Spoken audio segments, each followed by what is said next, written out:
Hey, welcome back to Car Talks, where I rant, ramble, rave, and word vomit my thoughts on training, life, and fitness, and kind of building off some of the more recent videos of hypertrophy and like mass moves mass and intermuscular coordination. Especially, it's one of those crazy thoughts. Like I talked about how intermuscular coordination, like lighter training loads, tend to not have to deal a whole lot with hypertrophy for younger kids. And I guess it's not that it is a wrong sentiment, but when we look at training, right, like people say, oh, like hypertrophy or muscle gaining, looking at like 3 to 4 sets, 6 to 10 reps, or 6 to 12 reps, something like that. When we really look at hypertrophy and muscle gaining, what we need to consider is muscle fiber types come in different sizes, right? So you have your type A fibers, which are slow twitch.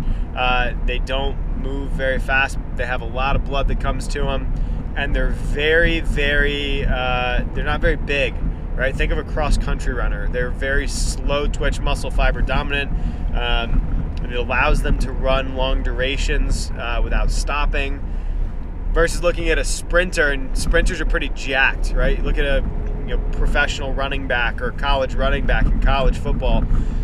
Those guys are really lean. They've got a lot of muscle mass.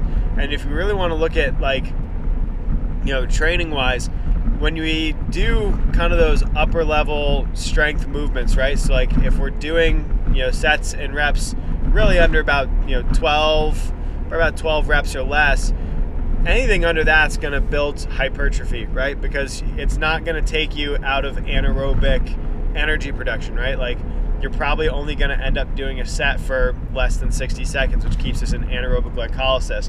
So being able to understand that, really anywhere from 1 to 12 reps is going to induce muscle gain, right? And that could be, sets of 2 at 80%. That could be, sets of 1 at 90%. Because you're building up and you're causing those muscle fibers to adapt and to grow to the loads that you put on them.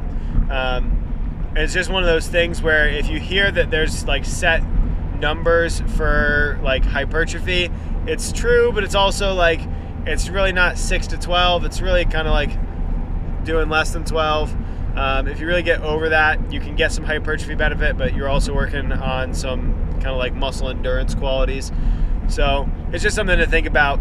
You don't always have to lift like these light weights and concentric motions to gain muscle mass. Obviously it helps, but then you can also lift some heavier weights if that's something you enjoy doing, and gain some muscle mass that you want. So just some thoughts on hypertrophy, like sets and reps, for you to think about and add to your training sessions, or at least contemplate with how you kind of run your own workouts. So until next time, we'll see you in the passenger seat.